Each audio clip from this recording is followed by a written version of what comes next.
Hello, welcome to the Dayton Unit NAACP Strategic Planning Session on Issue 1.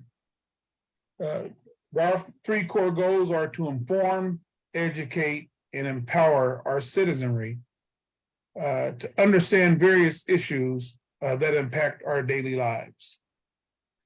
Today, we're going to listen from some experts and some strategists on how we can engage our membership, therefore engaging the entire community on how to defeat issue 1 at the ballot box in the month of August 8th to be in fact. So with that, I'm going to introduce some of our panelists that's going to educate you today on our strategy. One, we have First Vice President Maddie White, who also serves as our Community Coordination Chair.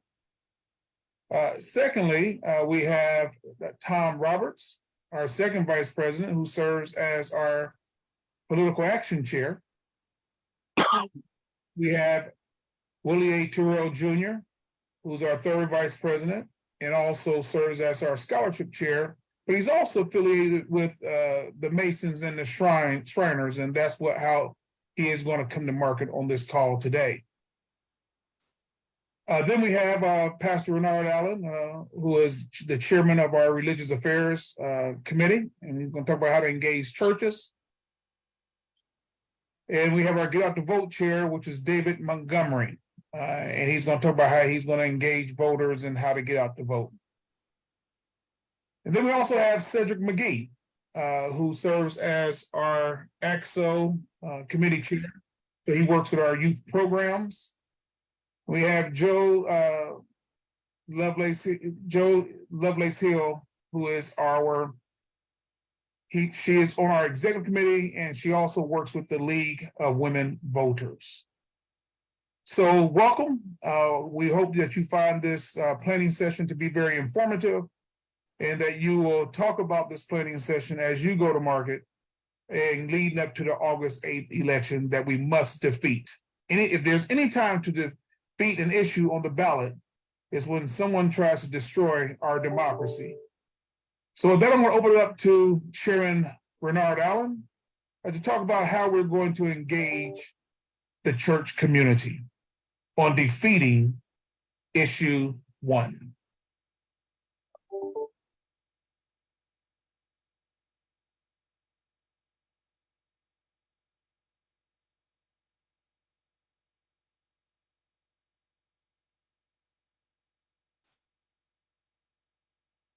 We can't hear you, Pastor Allen.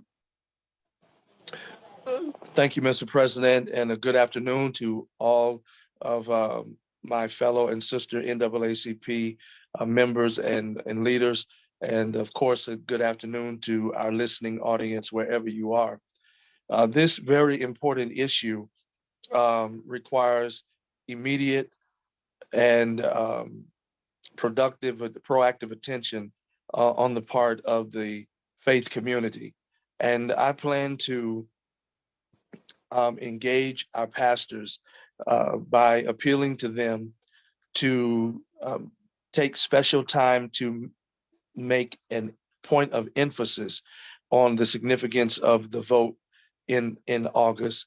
And also, I want to encourage pastors and will encourage pastors to leverage our vehicles, our resources to offer assistance to voters to have access to polls as we do with any other election.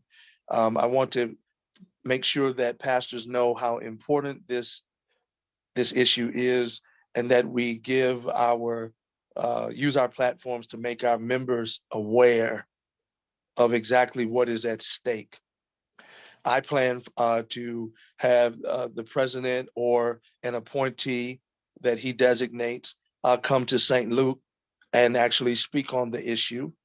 And I will encourage other pastors who might not feel as comfortable addressing the issue themselves to inform me as to whether or not if they would be open to someone from the executive committee, if not the president, coming to their congregation on a Sunday morning to speak on the matter. I have found that to be a very effective way of getting information to my congregation, and think that it would be a very effective way for other pastors to do the same. So in summary, I plan to reach out to pastors across various lines and ask them to make sure to highlight the issue, not to force on them my position, but to make sure they understand that this is a very important matter, and their congregants need to be made aware of it. Secondly, to also reach out to them and encourage them to leverage the resources, whether it's vehicles or offering their campus as a voting spot itself, but leveraging their resources to make sure that our citizenry that is without transportation or without access can have access to vote on this matter. And thirdly, to offer various pastors an opportunity to have an executive member come to their congregation and speak on the matter. Again, if President Forward cannot come to my church, perhaps I would, with his permission, of course, ask if Mr. Tom Roberts can come as the president of our state NAACP, and also a member of our executive committee. And just to see if I can get at least 7 pastors that can commit to allowing time in their morning worship for a point of emphasis to be made. I think that'll go a long way in informing the citizenry. Thank you for the opportunity to serve. Well said and well done, Chairman Allen. We look forward to that charge. We look forward, and thank you very much for coming up with a strategy. You know, what you're going to do as the chairman of the Religious Affairs Committee and engaging church membership, engaging church leaders, and engaging our pastors, engaging their memberships.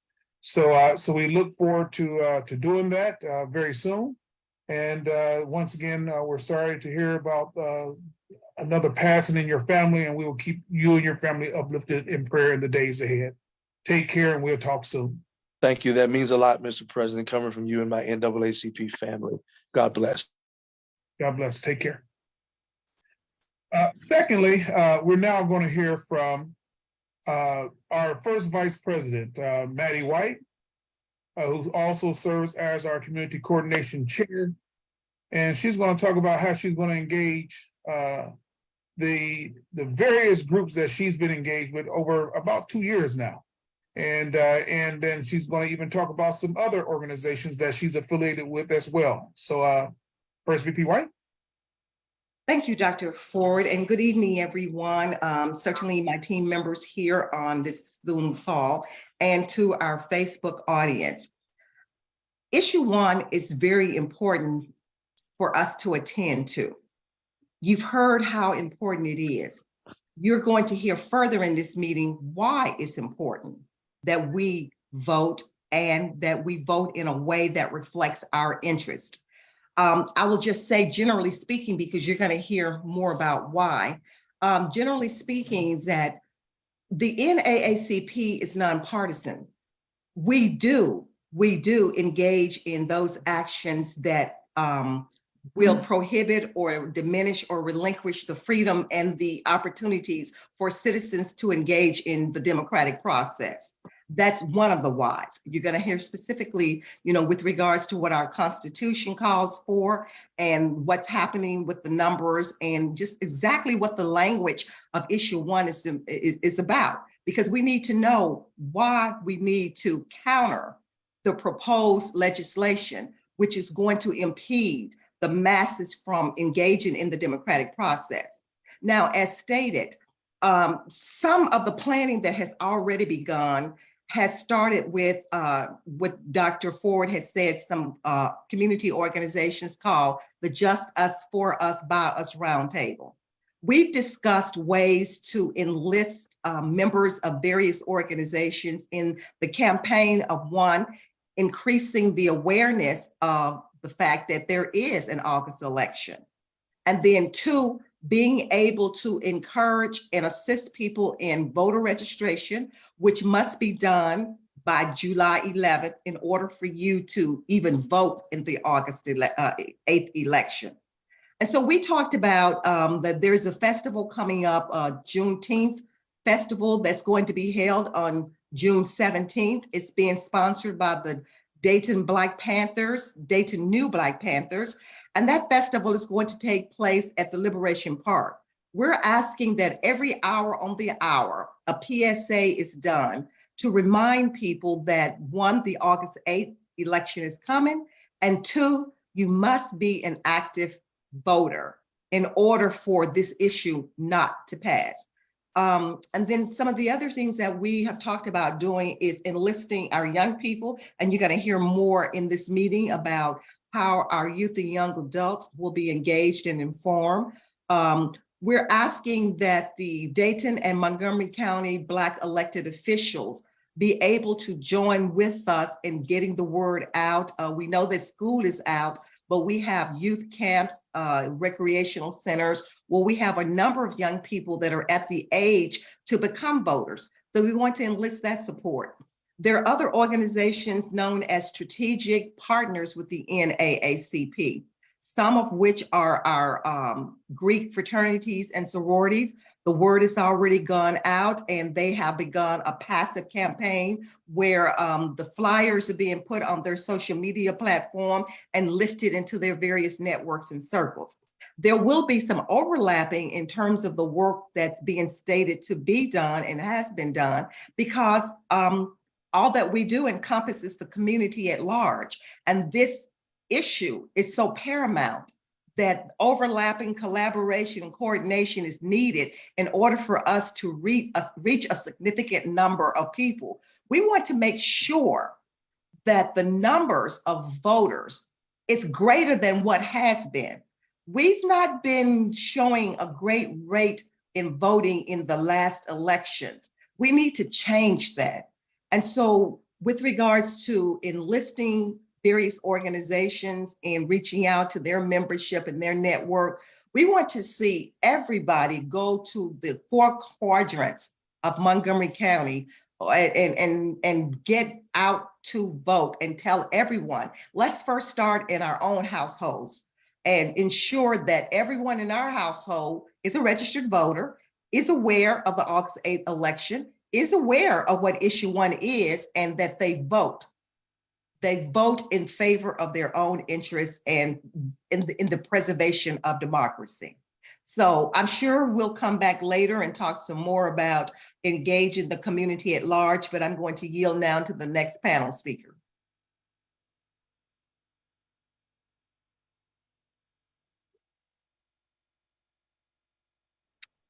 Thank you, First VP White.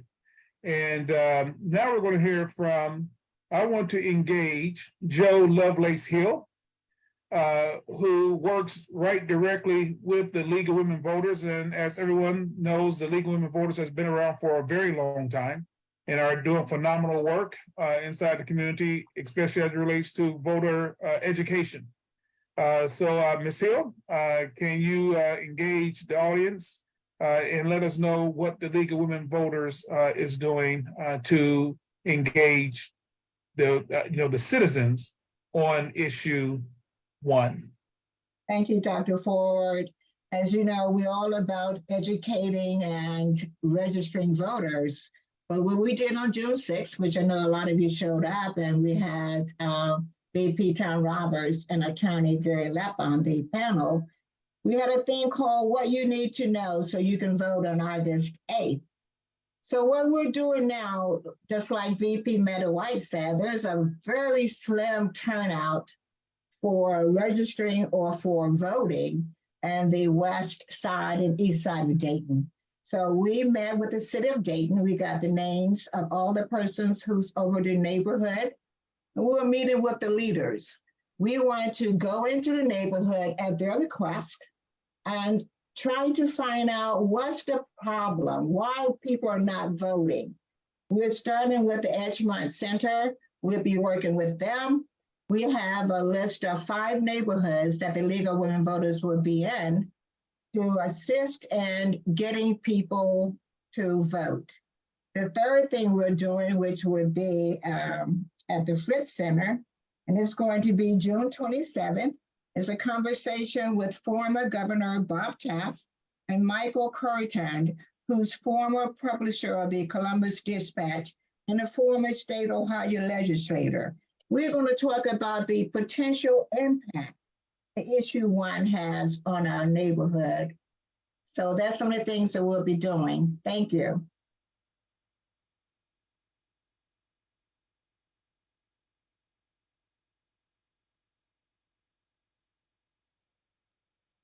Thank you very much.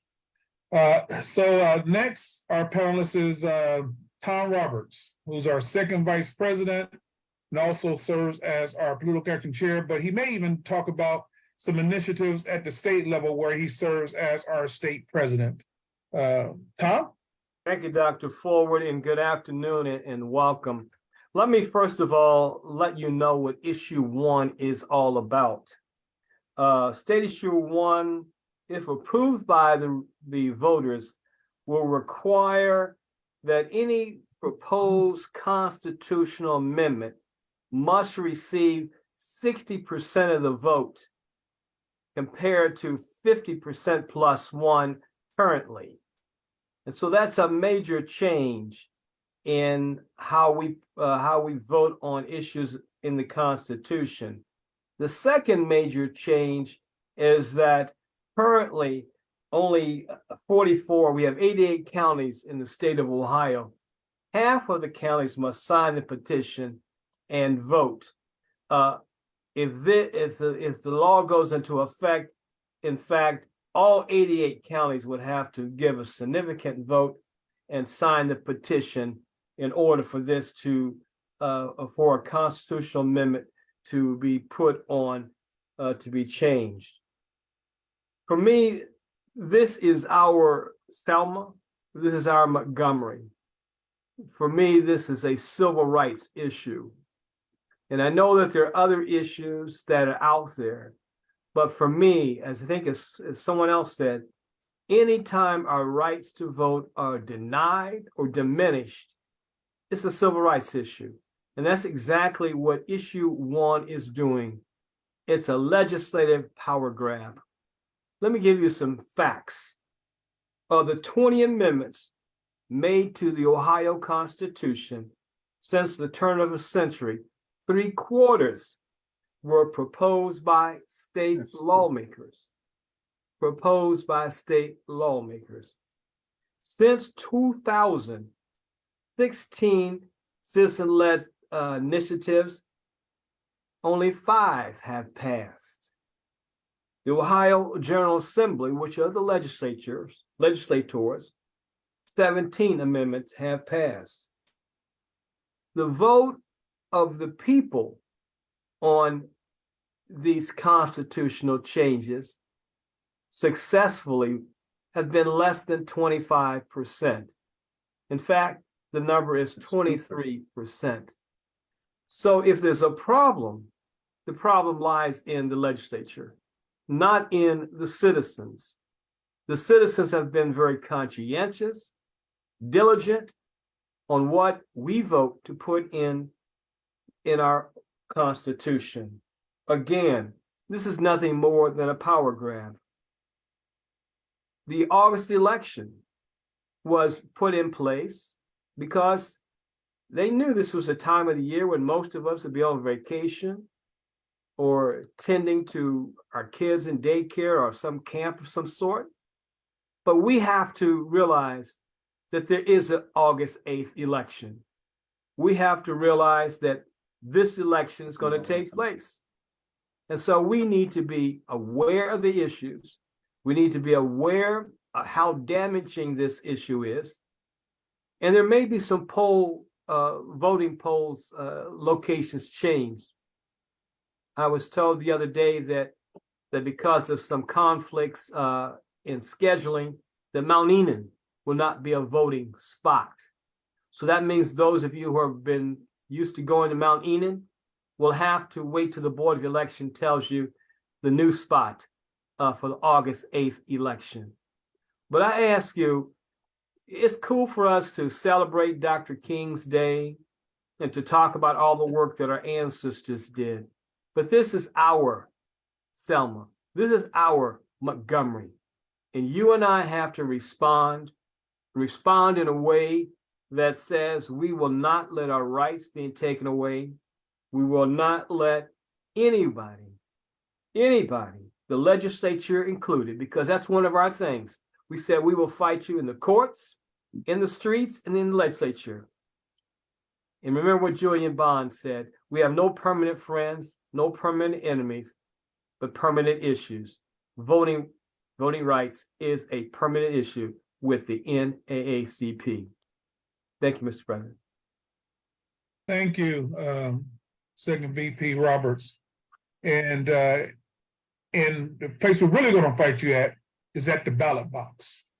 So on August 8th, we're coming for you at the ballot box with this type of legislation that you're trying to shove down the throats of the American people. So with that, we're going to go to, since we're on political action, there's a committee that's a subset of political action, which is Get Out the Vote. So let's listen from Chairman David Montgomery about what his committee has been engaged in and what they're doing and what they will be doing to defeat issue 1. Chairman Montgomery? Thank you, President Ford, and hello, everyone. The GOTV committee, we will be conducting voter registration drives at various businesses and other locations, as well as many lit drops at various churches, colleges and universities, nursing homes, stores, doctor's offices, barbershops and beauty salons, as well as canvassing neighborhoods. The GOTV committee also plans to collaborate with various chair members in the local NAACP, also other organizations around the county. However, at the end of the day, we need all hands on deck. This is a very serious matter, this issue 1. And I will need all the assistance that can be afforded. Thank you, Mr. President. And thank you, Chairman Montgomery. So it sounds like we're going to be once again in the beauty shops, the barber shops, the church house, the beverage establishments, the adult beverage establishments. They're going to be everywhere. Every corner of the county, we intend to pursue. Of the county. That's what I'm talking about. Get out the vote. All right, so let's go. Let's shift gears over to the chairman of our AXO youth program, and let's hear from him to see how we engage our demographic. That's high school. That's high school. How we can solicit their help. Get out the vote when that's phone bank. Well, I'll let him to share. Chair McGee, it's on you. Thank you, Dr. Ford.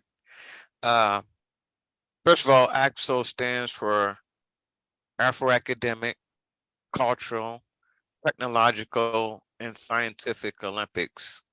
So when you hear that, you hear various mediums. You hear the arts community.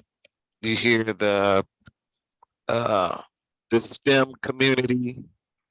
And of course, you hear youth. And I think this is a very important matter on issue 1. And any time that our rights are threatened on our democracy, that is a dangerous concern. And it's very important to engage the youth, as the youth, they add a lot of power to the voting turnout. When the youth do not vote, it gravely affects our issues. So one of the ways that AXO or any youth council within the NAACP is we put boots on the ground, helping out and assisting the Get Out the Vote committee. But our also charge is just to share the information of why it's important to vote.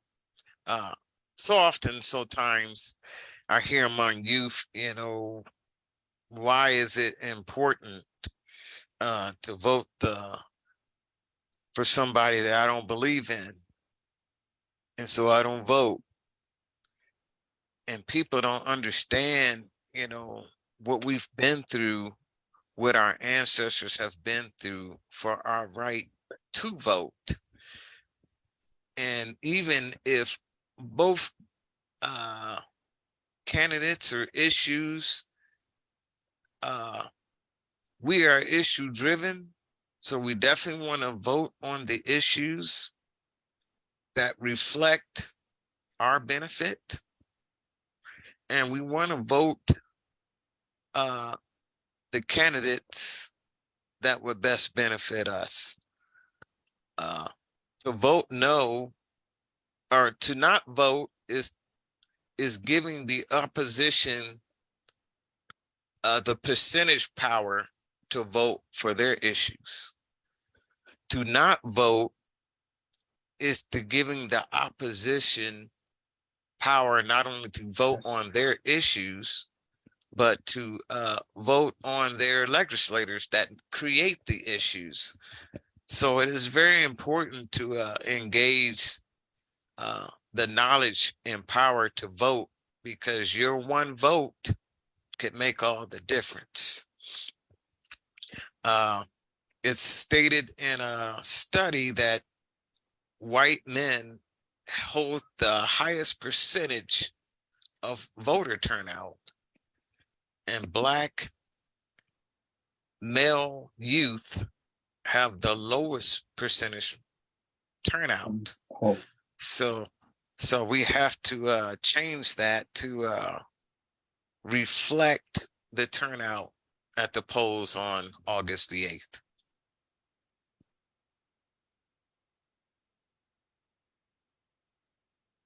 Thank you very much, Chairman McGee. Well said. And our youth, yes, anybody knows, the Bible says, and the young shall lead them. And when the young leads, and the seniors or older adults provide the wisdom and the guidance, it creates a very great explosion. I'm talking about an explosion of that will create people to get their boots on the ground to protect our democracy. That's the explosion I'm talking, protecting our democracy when youth and adults are walking hand in hand. They have the they have the energy, but we have the wisdom. Let's walk together and defeat issue 1 at the polls on August 8th.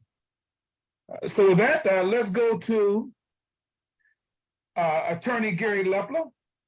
He is our legal redress chair, and he actually is very true. He's already engaged in this issue, in this fight with issue 1.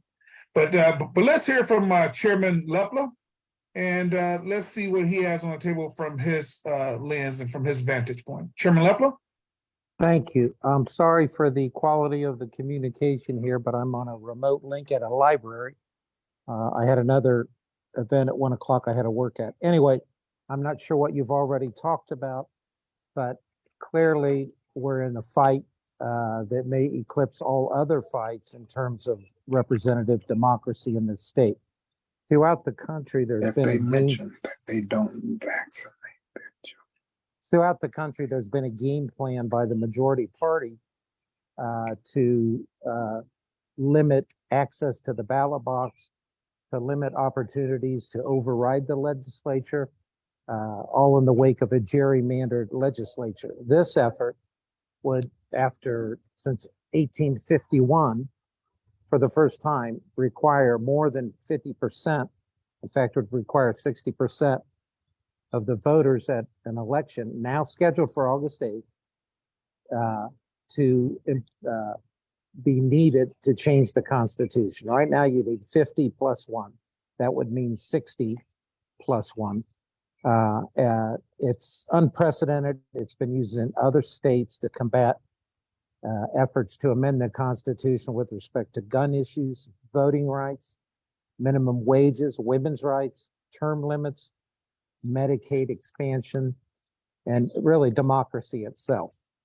We have 4 former governors, 2 Democrats, 2 Republicans who oppose it. We have 5 past attorney general in this state, 2 Republicans, 3 Democrats who have spoken out and opposed it. And the concern is after outlawing August elections, the legislature decided to have one during vacation time when turnout's likely to be low, with their point of view reportedly being financed to the tune of $6 million. So we're going to see the ads coming out.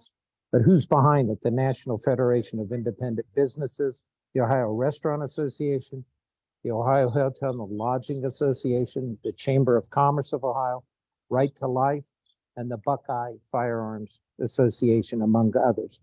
There's a billionaire in Illinois who's bankrolling the opposition, who's already given over $1 million.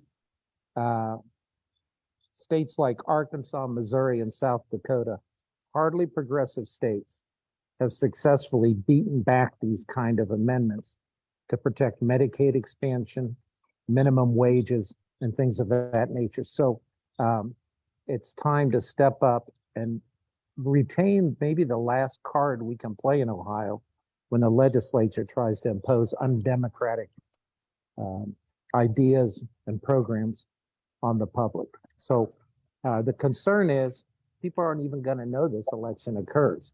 It's August 8th. It's in the middle of summer. It's the middle of vacation time. We have to get people out to vote. There's going to be publicity widespread saying how this improves the Constitution in Ohio. We have to counter that by having folks come out to vote no on issue 1. It's everyone's job. It can be done by word of mouth, social media. The language of the ballot says they're elevating the constitutional standard. Elevate isn't a good word for that, and it's being challenged in court. Secondly, the very idea of an August election is being challenged in court. So those 2 lawsuits are ongoing, but they're going before the Supreme Court of Ohio, and a lot of folks don't have a lot of confidence that the election will be stopped. So our future and the future of our kids, our grandkids, is going to be very different in the great state of Ohio if we let this slip past us. We have to sound the alarm with everybody. We have to get the voters out. They have to understand what's at stake. And a yes vote, they're actually taking away their own rights. So vote no on issue 1 has to be on all of our lips, all of our bumpers, all of our signage, all of our social media posts. People need educated. There's a great concern. The Ohio League of Women Voters has a strong fear that folks won't even know this is an issue. It's coming so quickly. It's coming in the middle of summer. There hasn't been an effort to put a statewide issue on the ballot in Ohio in the summer since 1940. So you can see everybody's trying to use the back door to take away our rights. There's more detail, there's more to talk about, but I think the message is sound the alarm. This is the longest overreach. President Forward sent out a message this week. It said he can't think of a more important issue than this blatant attack on our democracy. That's exactly what it is. And there isn't a more important issue because our opportunity to counter a lot of bad things that come out of the legislature will be taken away. Nothing passes at 60%. It just doesn't happen. And they know that. That's why they come to that threshold. So spread the word, talk, engage people, spread the word in churches and community meetings and social media, anything you can do. People have to know. And it's up to us. It's up to all of us. Thank you. And, thank you very much, Chairman Lepler. But wasn't there a law that went into effect that said that there would not be an August election in the state of Ohio? Talk to us about- Absolutely, absolutely, Mr. President. You recall with all the issues between the Ohio Supreme Court on the gerrymandering, after the court 3 times said the districts were unconstitutional, the federal court instead said, whatever you got to run with. You got to have an election. So they dropped it in August. Now, the majority party didn't like, although they prevailed in most of those primaries, those were primaries really, they didn't like the idea of the expense and the low turnout. None of us liked that idea. And they passed what was pretty good legislation to ban August elections. But now, because it suits their purposes to head off any constitutional amendment efforts in the November election, they've set this election. They haven't even funded it. The local boards of election don't have the money to run it right. They're in Montgomery County, they're actually closing polling locations. They believe they will because they don't have enough troops to man it or enough money to run it. So this is just an absolute nightmare. We still hope the Supreme Court bails us out on this, but they are absolutely going contrary to the law that they passed. Their theory is that there are exceptions to that. In my opinion, none of those exceptions fit. So they should have repealed the August election law and then tried to set this, but they didn't have time. So they didn't do that. So here we are. But you're spot on, Mr. President. August elections are supposed to be banned from Ohio. Wow, to suit their political needs and desires. Exactly. On the backs of the everyday citizen here in the great Buckeye state of Ohio. Wow. Yep. Thank you, Mr. Chairman. Yeah, thank you. Thanks for the opportunity. Now we're going to go over to third VP, Willie Terrell, who also serves as our scholarship committee chair. But in addition to that, he works with a lot of amazing organizations. And I'd like to know how third VP Terrell is going to use his influence, because he has a lot of influence to engage the various organizations that he's involved with. Third VP Terrell, it's on you. Good afternoon. Thank you for allowing me to speak, Dr. Ford. Thank you to the Facebook audience. Thank you, Channel 2, for chiming in. I have sent out emails to my Prince Hall family, encouraging them to, first of all, make sure they are registered voters, their members and their family registered voters, their neighbors are registered voters. And then also I sent out to my Prince Hall family to make sure you know what you need to carry to vote. I talked to them about the different various things they need to vote with, just like the League of Women sent out. Also, I am encouraging all my Prince Hall family to vote early. Don't be surprised, because we found out on Tuesday that some of the polling places that our registered voters are going to will be changed because they don't have enough people to vote. My thing is, make sure you register to vote and vote no. And our Prince Hall family, I've been getting a lot of good support. And also, I also am asking all our team members on the executive board to have whatever church you may go to, have your pastor and church secretary have it in their bulletin. That should be read every Sunday, and vote no on issue 1. Also, with the other groups that I'm affiliated with, I have also emailed them. I know we heard eloquent speakers before, just Maddie talking about the groups that she's involved with, especially the Divine Nine, especially those people that she had at our panel on the last general membership. we should send out a letter to them encouraging those individuals to tell those people that who they were represented to vote no. We need to surprise those people who snuck this issue in on August 8th, for going to the polls. We all should be voting no and encouraging those people that are on our Facebook page to vote no, and also those individuals that you are affiliated with. It's so important. As a matter of fact, what I would suggest, vote early, and then you won't be surprised or tricked when you go to your polling place. Vote no and tell everybody that you know to vote no. As Prince Hall Mason, I'm a part of the Education and Information Committee. So I send out probably monthly informations, but I will inform them and have informed them about voting no on issue 1. We still need more support.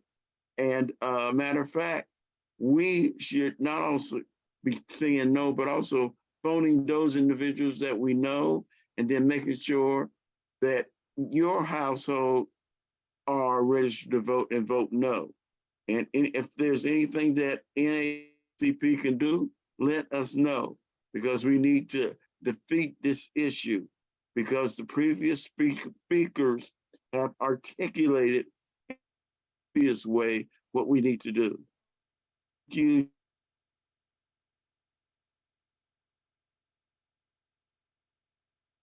Okay, it sounds like he is frozen there a little bit.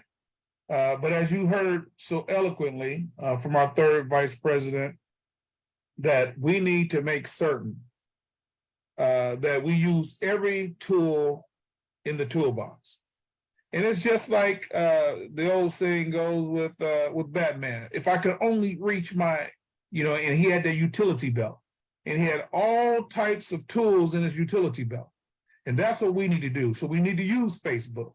We need to use Twitter. We need to use Instagram. We need to use TikTok. Well, every one of us has our own network of friends. Every one of us has our own circle of influence. Every one of us.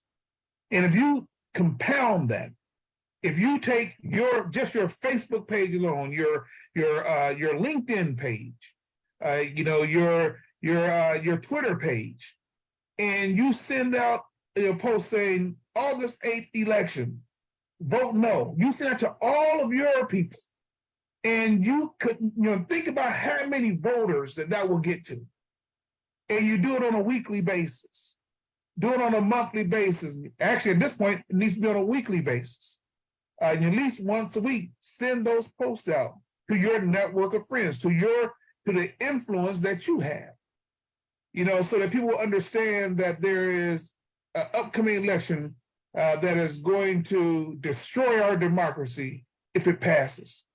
Think about qualified immunity. We're trying to get that on the ballot. It's already hard enough that with that 50+1 to get a statewide initiative put on the ballot. But think about qualified immunity, where you're talking about police officers have an opportunity to have the discretion just to kill your loved one and get off scot-free. Think about that when you want to go, in that August 8th election. Qualified immunity will never pass if the August 8th election is, if it's a yes vote on the August 8th election. So we need to make certain that we tell everybody that you must vote no on issue 8. On issue 1. On issue 1. We must vote no on issue 1 on August 8th. So what I want to do is I want to give our speakers an opportunity to give a wrap up. Maybe some thoughts that came to their mind throughout this discussion, and then we'll wrap it up. And I think that this has been an excellent forum to be able to educate, to be able to form our community, to be able to educate our community, which will ultimately empower you to make a game-changing decision on August 8th. So I'll just start, and as I see one people on the screen, Chairman Montgomery, what are your closing remarks? As I stated earlier, we need all hands on deck to get voters registered and everyone to the polls. I encourage everyone to vote early and take 5 people to the polls with them and vote no on issue 1. Your vote is your voice. Your future depends on it. Thank you, Mr. President. Thank you, sir. And you need to vote. We need to vote our values and make people understand that they need to value our votes. Vote your values and understand that you need to value our vote. Okay, let's go to Joe Lovelace Hill. Closing remarks. I would like to also suggest that if you think you cannot vote in August, please request an absentee ballot so you can assure that your vote will count, and please mail it in timely. Thank you. Thank you. Chairman McGee?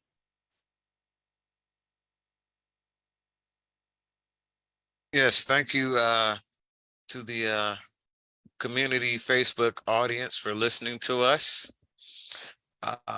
As I stated earlier, it is very important how youth can create that explosion into our democracy and their importance of voting.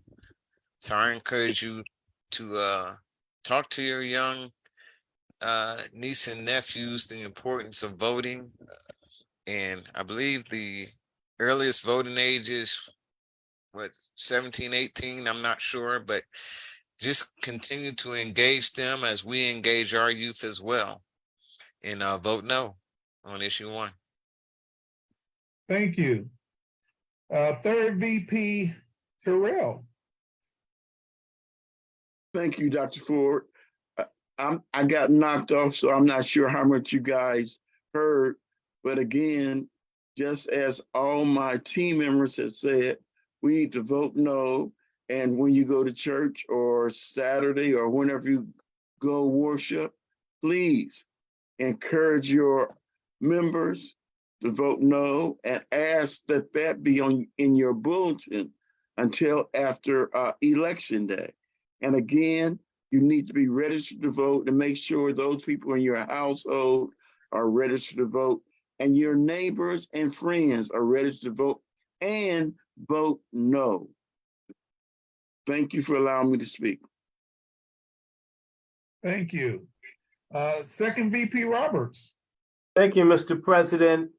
Several things. One, even the language is misleading. It's not elevating, it's taken away. So even the legislature has put in a false advertising as it relates to what this is doing. It's not elevating, it's taken away our right as citizens to change the Constitution. 2, the number 5 is the number for freedom. So I'm going to ask my 4 friends, the 5 of us are going to ask 5 more people to vote. So I'm saying, let's do the 5-5 campaign. You get 4 more of your friends to vote no, and ask them to get 5 of their friends to vote no. And we've now put in place the 5-5 campaign. 3, keep in mind, this is a power grab. This is a power grab by the state assembly. And 4, if you want to do something immediately, one of our cohorts from APRI will be doing a phone bank on Monday. So if you're interested, give me a call at the office and I can put you in touch with APRI. They'll be doing it, I think, at the Union Hall. And 5, vote no in August. Vote no on this legislative power grab. Thank you, Mr. President. And when you tell them to call you at the office, what's the number that you want them to call you at? Are you talking about our office at headquarters? Office at headquarters, yes, sir. 937-222-2172. Give second VP call at 937-222-2172. Our office hours is Monday through Friday, 10 a.m. to 2 p.m. Monday through Friday, 10 a.m. to 2 p.m. First, VP White. Yes, I'd like to end with saying it's imperative for us to check our polling locations. We've heard about the possibility of changes. Please contact the Montgomery County Board of Elections to ensure that you know where to go to vote. And then also to know who your legislators are. It's important for us to do that. So you can go to ohio.gov, ohio representative.gov, ohiosenate.gov, and encourage others to do that and share that information, work together to do that. Find out who the legislators are that represent you in your particular area. And as President Ford has said, communicate with them and let them know that we are your constituents and we are holding you accountable for drafting legislation and passing legislations that are in the best interest of your community and the needs that you represent. Hold them accountable. They work for us. Also, let them know that you are against issue 1. It's still time to communicate with them. We know that the election is coming. Be prepared, make a plan to go vote. Early voting begins July 11th. You can register for this election up until July 10th. And also too, I want to encourage us to be aware of misleading ads that are likely to come about between now and August 8th. Be able to discern what is being shared with you in terms of its accuracy and also veracity. That's correctness and truth. With that, please vote August 8th and tell somebody to go vote. Thank you. Thank you. Well said. Well said. So this is what we want to be able to do, is to be able to inform, educate, empower the citizens of Montgomery County, Ohio. So they understand why it's very important to vote no on issue 1 on August 8th. Please share this video with your friends. Put it on their timeline so they have an opportunity to understand why it's important, understand our strategy, and understand how we're going to get inside the church, understand how we're going to have boots on the ground, understand how we're going to engage various community organizations that we're already working with and ones that we're not working with. Understand that we're going to use the power of our social media platforms. And also our everyday talking to one another and asking people to, you call 5 people, I call 5 people. So all types of networking that we can do to engage our citizenry, to understand that we must get to the polls on August 8th. Since the law they passed, our legislature passed, to say that there would be no August voting, but here it is, that we're going to have a vote in the month of August. Shame on them. Shame, shame, shame. So with that, may God bless you, may God bless the NAACP, and may God bless these United States of America. Take care, everybody, and we'll see you soon, and we'll make certain that we see you on the polls on August the 8th. Thank you.